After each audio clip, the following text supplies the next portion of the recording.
My name is Ben, and I turned my side project into a full-time job. This is Ben, a regular dude in a regular 9-to-5 who always wanted to start his own business. He was always starting different side projects, but nothing really worked until one day he changed his entire approach. Don't go full-time on your project until you do this. Once he made this change, he started a business that would eventually hit 15,000 MRR and allow him to work full-time on his own stuff. The idea finally started to get traction when I brought Ben onto the channel to share everything, including what he learned from all his failed side project ideas, why this idea was different, and how, with the right approach, anybody can build a side project that makes money. All right, let's get into it. I'm Pat Walls, and this is Starter Story. All right, welcome Ben to Starter Story. Tell me about who you are, what you built, and what's your story?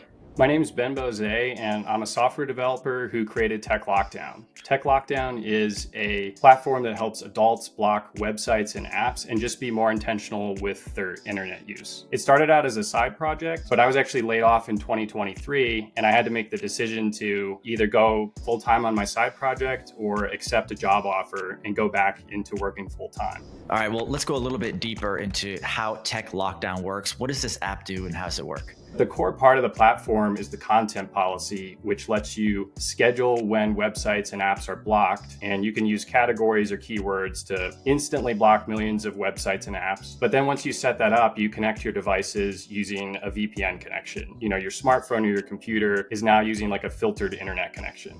Cool. What type of people use Tech Lockdown? What's like your typical user?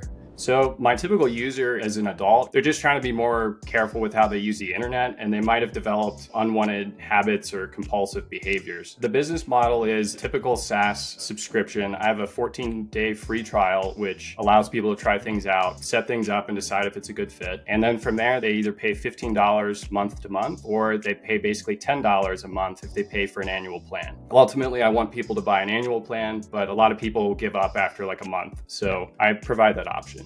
All right, well, one of the things that I really think is cool about your story, you had a full-time job and this was a side project. Have you always been building side projects? Yeah, so ever since, in college, I was doing side projects, messing around with stuff, even when I had a full-time job, and I just could never shut that side of my brain off. So the first failed side project was I made a lead generation platform for freelance developers to help them find clients. And I just got way too obsessive over like the colors on the website and the logo and the name of it. And I just didn't think about the business model enough or how I would get customers. So it just didn't go anywhere. The next thing I worked on was a landing page builder. This time I wasn't obsessed, but I didn't really think about how I would launch it. And I burnt myself out before launching it. I overcomplicated it and it didn't go anywhere. And then I ended up co-founding a web agency with a designer and another developer. Did that for about 2.5 years, but it was just really difficult, a hard business to run. Ultimately, I was glad when we ended that business.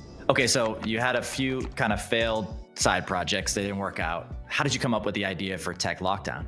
Well, it ultimately started back in 2020 when work from home became normalized and everyone was just getting way too much internet time. So I decided to set up guardrails around my own internet use. I found out that it's just really hard to do that. So I spent a ton of time researching and kind of putting together my own system that would work well for me. And then from that, I just distilled that into a YouTube video and a Reddit post. And I was shocked by how many people were messaging me and emailing me and asking me to consult and all these things. But at that point, I actually didn't start monetizing it at all, kept creating free content and building my audience. About a year later is when I actually monetized it. All right, so you had built this side project, it's doing well, it has paying customers, and then something crazy happens. What happened? Well, I got laid off and I kind of already planned to leave in September of that year. But I had to figure out all these things like how do you pay for health insurance? How expensive is that? The income from Tech Lockdown was like $3,000 at that point, which would not have covered my expenses. My natural instinct was to go back to this like safety net, which is a W-2 income. But I figured I'm only going to get this opportunity probably once. Let me give it a good shot. And at least I know that if I go back and I do an interview somewhere, I bet I could get another job. I ended up doubling down on Tech Lockdown, and I'm glad I did that because it's grown by 5x since I was laid off. What do you think was different about Tech Lockdown as a side project compared to your previously failed side projects? Well, I think the first thing is that I didn't start off trying to make a side project. It was genuinely something that I was passionate about and I was trying to solve a problem. I also didn't overcomplicate the logo and the marketing and all that. I actually didn't have a logo until I had a few hundred customers. So I was just laser focused on, if I have any free time, it's got to go towards the most meaningful stuff. It was actually really helpful to have an audience who was really focused on that topic too, so that when I actually worked on something, I felt like I wasn't just like throwing something out there and into the ether. I knew that someone would use it eventually. So it was really motivating compared to what I was doing before. I know a lot of people watching this right now might have a full-time job. They're figuring out, how do I find the time to build? What should I work on? What hours of the day should I work? Can you break down a little bit more tactically about how you built this business with limited time and energy? I've formed a habit of waking up really early in the morning, prioritizing like development tasks and stuff that just required more focus and attention in the morning. So I would do that, between like 5:30 and 8 o'clock, 8:30. And then if I worked on anything in the evening, it might be more like marketing related, because I could do those kinds of tasks without having to be hyper focused and alert. And I also stayed really focused on a specific marketing strategy. If you're juggling a full-time job and you're also trying to do customer acquisition through marketing, you should pick a channel that is energizing to you and that you can do reliably and that you don't dread doing. So for me, that was content marketing. But for other people, it literally might be knocking on doors, talking to customers face to face. It just depends on your personality. That's awesome. Thanks for sharing all that. For anyone watching this right now who has a side project or they're thinking about starting a side project and they have a full-time job, what would be your advice to them? I'd say make sure that you have a way to get customers. I think the customer acquisition problem is a thing you have to solve before you leave your job. And you have to have a plan that you can kind of throw gasoline on, right? If I have 40 hours a week to throw at this, I know that there's going to be an extra output. I wouldn't start a side project just because you hate your job and you just want to work for yourself. It's really not that glamorous being your own boss. If you have a problem with your job, maybe just make your full-time job getting a better one. Start a side project when it's something you're genuinely passionate about that you would almost work on for free if you couldn't make money with it. All right, before we finish Ben's story, I want to speak directly to anyone watching this who's stuck in a 9-to-5 and thinking, I want to build something too, I just don't know where to start. The truth is, there's never been a better time to start a side project. And thanks to AI, you don't need to spend months learning how to code. This is why we created Starter Story Build. It's our accelerator that helps you go from idea to working product in just a couple weeks. We'll show you how to guide AI to build the app for you, skip the tutorials, and actually launch something real, and stay focused and accountable inside a cohort of other builders. Ben's story is proof. Side projects can change your life, but you have to start, and Starter Story Build is the best place to do that. If you're interested, just click the first link in the description to join. I hope to see you in there. Now, let's get back to Ben's story. All right, well, let's take a dive into ideas. You started a bunch of side project ideas. A lot of them failed and one was really successful. What would be your playbook or strategy for finding a good side project idea? For one thing, I would pick an idea that you can make a very simple version of that's still complete, that you can use to validate and bring to market quickly. If the idea that you're picking is going to take you 2 years to build, there's no simplified version that you can release, I'm not sure that I would do it. Another thing I would do is start off by building an audience. Don't wait to have the product before you build the audience. And it needs to be an audience that's interested in that topic, not just like your general social media following. You need to have like a pretty good customer list of pre-qualified people that would use it. Then you'll have something, an audience to launch to once you're ready with a simplified version of your product. If you have limited free time and energy, you need to not dread waking up early in the morning to work on your side project. It needs to be something you're genuinely passionate and excited about, so that at the end of a long work day, you're not like resentful of this thing that you're working on. You're excited and ready to go, and maybe you're even thinking about it during the work day because it's just something you're genuinely into. Okay, great. Can you break down some of the numbers behind this business? How big is it? How much money is it making? In the last 2 years, there have been over 2 million people that have found the site organically, either through Google search or referrals or social channels. I have 1,300 customers that generate over 15,000 in monthly recurring revenue. And then I have a mailing list with around 20,000 contacts.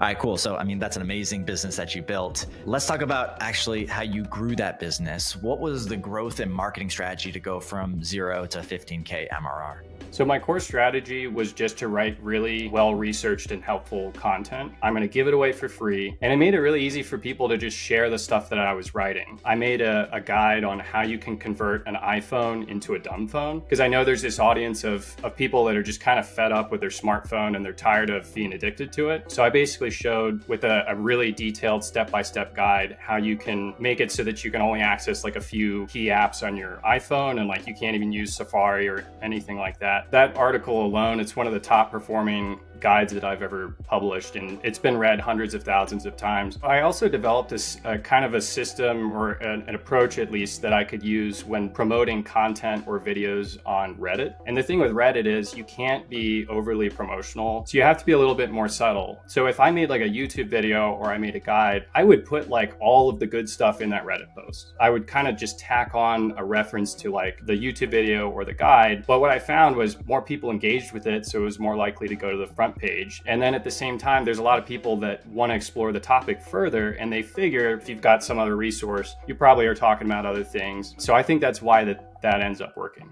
Okay, well, thank you for sharing those. Is there a specific strategy or framework that you have with creating content, and what creates successful content? I think a big part of it is authenticity. A lot of my competitors are kind of these faceless apps or companies. They look really corporate, but maybe don't look so trustworthy. And especially if you're doing a side project, people don't know who you are. You're not a big company, and it helps to just put your face on it and own what you're building. And then when I write about content, I'm not saying we, I'm saying I. I'm not pretending to be a big company when it's just me working on the project. All right, well, let's get into the fun stuff. Tech stack. What are the tools, languages, frameworks, and apps that you use to run this business? So a lot of my tech stack decisions were based on time constraints. So a lot of my early decisions were things like using Supabase for the database and authentication. And then I would use simpler web application frameworks like SvelteKit, which is a little more accessible if you're just a JavaScript developer and you don't go too far into React land. I was using Vercel for hosting, even though you could do it cheaper yourself. $20 a month is well worth it to have the peace of mind and a continuous deployment system. I think the most important part of my stack was actually the email provider. I use Mailgun and Elastic Email. I think I ended up paying about $150 a month, but I email a lot of people. I pay for Google Gemini. I pay for like the light plan for Ahrefs. I use Plausible Analytics. Plausible is just an amazing analytics tool that I check daily. It's probably one of the more important optional things that I pay for. And a lot of the costs are just on the tech stack side of things. Infrastructure tends to be really cheap, but all in all, like you should be able to hit a 70% profit margin easily with all the optional stuff added in. All right, so one of the last questions I want to ask you is, you built a bunch of side projects. What have you learned through building these that surprised you? It's actually not that hard to make money with a side project. The hard part is making it into a viable business. There's a lot of side projects that are basically just selling $1 for 90 cents. And when they actually go to scale, it doesn't work out and they can't take it to be a full-time job. It's less about being really innovative or inventive. It's just coming up with a smart strategy where your customer acquisition cost is low enough that you can build it into a sustainable business and grow it outside of just yourself. The last question I want to ask you is, if you could stand on Ben's shoulder when you were starting all those side projects, when you finally started that successful one, what advice would you give to young Ben? To not overcomplicate things and find the simplest version of the product to prove the concept first. Getting bogged down in the details leads to burnout and not actually shipping the product. What you'll find with a lot of side projects is no one ever actually sees it because it never gets shipped. So distill it down to the core feature set, test it, build an audience, but don't overcomplicate it. Well, that's great advice. Thank you, Ben, for coming on the channel. I love the business you built. Solopreneur, building it all yourself. It's amazing. Congrats, and hope to see you on the channel again. Thanks for having me, Pat.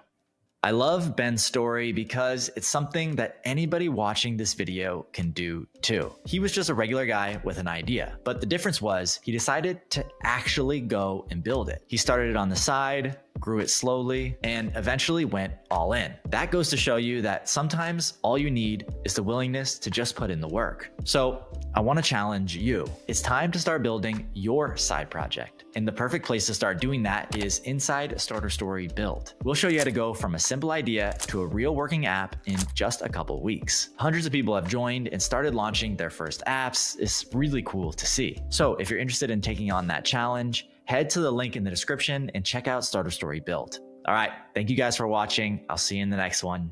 Peace.